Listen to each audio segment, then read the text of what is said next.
Assalamualaikum warahmatullahi wabarakatuh. Selamat pagi anak-anak ibu. Apa kabar hari ini? Alhamdulillah. Baik, sebelum kita memulai pelajaran kita pada pagi hari ini, marilah kita berdoa yang dipimpin oleh ketua kelas kita. Baik, berdoa dimulai. Amin. Alhamdulillah, kita sudah melaksanakan doa di pagi hari ini agar kegiatan kita selama belajar berjalan dengan lancar. Oke, agar pelajaran kita hari ini tambah semangat, jadi mari kita tepuk semangat. Oke, mulai ya. 1, 2, 3. Semangat. Semangat. Yeay. Alhamdulillah, hari ini kita bertemu lagi bersama ibu. Nah, sekarang kita cek kehadiran. Coba anak-anak ibu tengok kiri, tengok kanan, tengok belakang. Apakah ada teman yang tidak hadir? Tidak. Alhamdulillah, berarti hari ini anak-anak ibu hadir semua. Oke, hadir semua. Semangat ya, hari ini kita belajarnya. Anak-anak ibu semuanya pasti hari ini bingung kan kenapa kelas 4 dan kelas 5 itu bergabung di satu ruangan. Nah, ini karena Ibu Ika pada hari ini tidak bisa dapat hadir ke sekolah untuk mengajar seperti biasanya. Jadi hari ini kita menggunakan metode kelas rangkap, yaitu kelas 4 dan kelas 5. Ibu Ika menyampaikan permohonan maafnya kepada anak-anak ibu semua karena tidak bisa hadir seperti biasanya. Baik, anak-anak ibu semua, tempat duduknya udah pas? Udah? Di sebelah kanan kelas 4 dan di sebelah kiri kelas 5. Baik, bagaimana duduknya? Nyaman? Nyaman. Kalau sudah nyaman, mari kita memulai pelajaran kita pada pagi hari ini. Nah, hari ini kita akan belajar mata pelajaran PKN. Jadi, untuk kelas 4, materinya adalah tentang mengenal lembaga-lembaga pemerintahan yang ada di kecamatan dan desa. Untuk kelas 5, materinya adalah mendeskripsikan negara kesatuan kita, yaitu apa? Republik Indonesia. Jadi, silakan anak-anak ibu yang kelas 4 membuka halaman 53 dan untuk anak-anak ibu kelas 5 membuka halaman 72. Baik, silakan dibuka bukunya. Nah, baik. Ibu meminta perhatiannya untuk fokus kepada ibu agar ibu menjelaskan dulu materi yang akan ibu sampaikan kepada anak-anak ibu. Pernahkah kalian berpikir siapa yang mengurus desa dan keamanan di kecamatan? Ada banyak staf kecamatan lainnya dengan tugas khusus.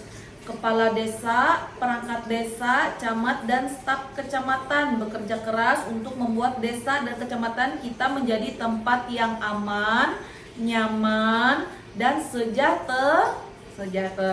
Mereka adalah pelayan masyarakat yang selalu berusaha memberikan yang terbaik bagi kita semua. Kita harus menghargai, mendukung mereka dalam menjalankan tugasnya.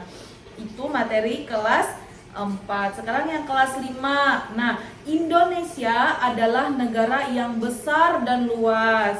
Agar negara kita berjalan dengan baik dan teratur, dibutuhkan sistem pemerintahan. Sistem pemerintahan Indonesia disebut Negara Kesatuan Republik Indonesia, yaitu apa? Disingkat NKRI. NKRI memiliki beberapa lembaga penting yang bekerja sama untuk mengatur negara dan melayani rakyat. Siapa rakyatnya? Kita ini semua rakyatnya. Mari kita pelajari lembaga tersebut. Yang pertama ada apa? Ada presiden. Presiden itu siapa sih? Ada yang bisa jawab?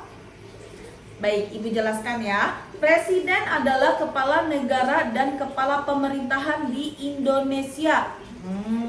Ia seperti mahkota sebuah kapal besar bernama Indonesia. Jadi, presiden itu pemimpin negara kita, ya. Ada beberapa tugas presiden. Yang pertama, memimpin pemerintahan. Nah, yang kedua, menetapkan kebijakan negara. Yang ketiga, memimpin jalannya pemerintahan. Yang keempat, melindungi segenap bangsa dan seluruh tumpah darah Indonesia. Yang kelima, memimpin dan mengarahkan seluruh aparatur negara. Bayangkan presiden sebagai kapten sebuah kapal besar. Ia memimpin dan memastikan kapal tersebut berjalan dengan aman dan sampai ke tujuan. Nah, mudah tidak tugasnya presiden? Tidak mudah. Lanjut, yaitu ada Dewan Perwakilan Rakyat. Itu siapa? DPR. DPR seperti Dewan Penasehat bagi Presiden. Nah, tugasnya di DPR adalah seperti Dewan Penasehat bagi Presiden. Anggota DPR dipilih oleh rakyat melalui apa? Pemilu. Iya. Tugas DPR ada apa saja? Yang pertama, membuat undang-undang. Yang kedua apa? Mengesahkan anggaran negara, yaitu APBN. Yang ketiga, mengawasi berjalannya pemerintahan. DPR memastikan bahwa pemerintahan bekerja sesuai dengan kehendak rakyat. Karena DPR adalah apa? Dewan Perwakilan Rakyat. Yang ketiga, ada apa saja? Majelis Permusyawaratan Rakyat atau MPR. MPR adalah lembaga tertinggi negara. Ia seperti pemimpin besar yang menetapkan arah negara. Tugas MPR apa saja sih, Bu? Nah, tugas MPR yang pertama, mengubah dan menetapkan undang-undang negara Republik Indonesia tahun 1945 yang disingkat adalah UUD, Undang-Undang Dasar 1945. Yang kedua apa? Memilih presiden dan wakil presiden. Yang ketiga apa? MPR memastikan bahwa negara berjalan sesuai dengan aturan dasar negara. Nah, yang keempat ada Dewan Perwakilan Daerah atau disingkat dengan DPD. Dari daerah yang disampaikan ke pusat pemerintahan, DPD mewakili daerah-daerah di Indonesia. Tugas DPD apa sih, Bu? Nah, tugas DPD yang pertama memberikan pertimbangan dan persetujuan terhadap RUU yang berkaitan dengan daerah. Yang kedua, melakukan pengawasan terhadap pelaksanaan UU yang berkaitan dengan daerah. Yang kelima, ada apa saja? Ada Mahkamah Agung. Nah, yang disingkat, ada yang tahu apa singkatannya Mahkamah Agung? Apa? Iya, betul. MA. Nah, MA adalah pengadilan tertinggi di Indonesia. Ia seperti hakim besar yang memastikan keadilan ditegakkan. Nah, tugas MA adalah memutuskan perkara dalam tingkat kasasi dan peninjauan kembali. Memastikan keadilan di semua pengadilan di Indonesia. Yang keenam ada apa? Ada Mahkamah Konstitusi yang disingkat dengan MK. Nah, MK menjaga agar undang-undang sesuai dengan UUD 1945. Ia seperti penjaga aturan utama negara. Nah, itu tugasnya MK. Memutuskan sengketa kewenangan lembaga negara, memutus pengujian undang-undang terhadap UUD 1945. Semua lembaga negara tersebut bekerja sama untuk mengurus negara dan melayani rakyat. Sistem ini dirancang. Lanjut, untuk perangkat-perangkat desa yaitu pemerintah desa. Bayangkan, desa kita seperti sebuah rumah besar. Rumah besar ini perlu pemimpin yang bijak dan bertanggung jawab. Di desa, pemimpinnya adalah kepala desa atau sering disebut dengan apa tadi? Kades. Iya. Tugas kepala desa atau yang biasa kita sebut kades yaitu memimpin dan mengurus desa, membuat peraturan desa, membantu masyarakat menyelesaikan masalah, mengawasi pembangunan desa, seperti seorang kepala rumah tangga yang memastikan semuanya berjalan lancar. Kades tidak bekerja sendiri, ia dibantu oleh perangkat desa. Nah, mereka seperti anggota keluarga yang membantu Kades dalam mengurus desa. Contoh perangkat desa apa?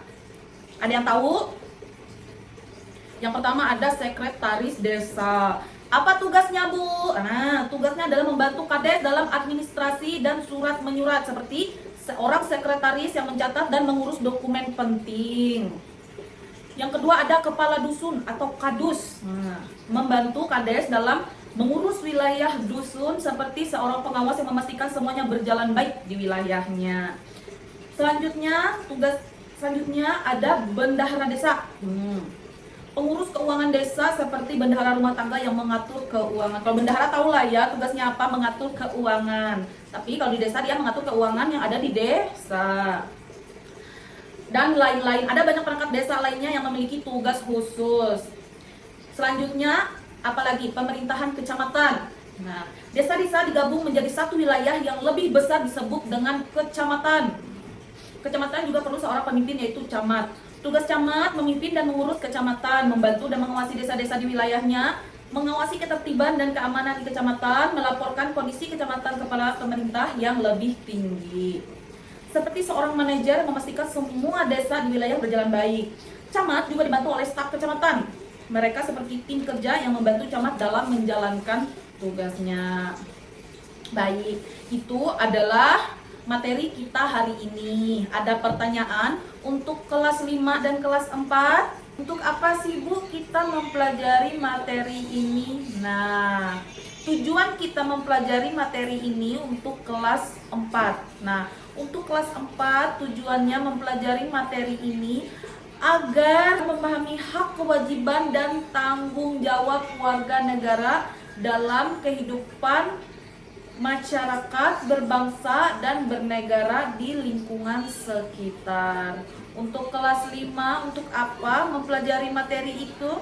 Untuk memahami sistem pemerintahan negara Kesatuan Republik Indonesia dan percaya di dalam kehidupan berbangsa dan bernegara. Itu adalah tujuan kita memahami materi-materi yang telah Ibu sampaikan. Ada pertanyaan sayang terkait materi-materi yang Ibu sampaikan? Baik, karena tidak ada pertanyaan dari anak-anak Ibu sekalian, maka Ibu anggap kalian paham ya.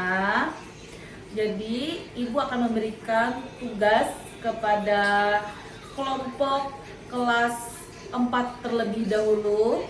Mari dengarkan tugas dari Ibu dan silakan catat di buku kalian. Kalian diskusikan dan kalian jawab soal dari Ibu. Siap menulisnya? Ini untuk kelas 4 terlebih dahulu ya. Sebutkan dan jelaskan apa saja fungsi dan tugas kepala desa beserta perangkat desa lainnya. Baik, sudah ditulis sayang? Silakan kelompok kelas 4 berdiskusi dan menjawab soal dari Ibu. Nanti kalau sudah selesai silakan kumpulkan kepada Ibu. Baik, untuk kelompok kelas 5, Ibu juga akan memberikan tugas kepada kalian. Siapkan buku dan pulpennya untuk mencatat tugasnya yang akan dikerjakan bersama-sama. Tugasnya adalah sebutkan lembaga penting apa saja yang ada di Indonesia, serta jelaskan fungsinya. Sudah dicatat?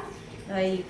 Kalau sudah dicatat, silahkan kalian diskusikan bersama teman-teman kelompok kalian dan catat di buku kalian jawabannya. Kalau sudah selesai, silahkan kumpulkan kepada Ibu. Alhamdulillah, tugasnya sudah anak-anak Ibu kerjakan dengan baik dan semuanya bisa mengerjakan, berarti paham apa yang telah Ibu sampaikan. Terima kasih anak-anak ibu karena sudah mengikuti pelajaran hari ini dengan baik dan mengerjakan tugas dari ibu dengan baik dan benar. Maka berakhirlah pelajaran kita pada hari ini dan silakan anak-anak ibu simpan semua peralatan belajarnya, simpan di dalam tas dan siap-siap kita untuk berdoa. Sudah disimpan semuanya? Sudah. Baik, sebelum mengakhiri pelajaran kita pada siang hari ini, marilah kita berdoa yang dipimpin oleh wakil ketua kelas kita. Silahkan berdoa, dimulai. Amin. Alhamdulillah, berdoa selesai. Selamat siang anak-anak.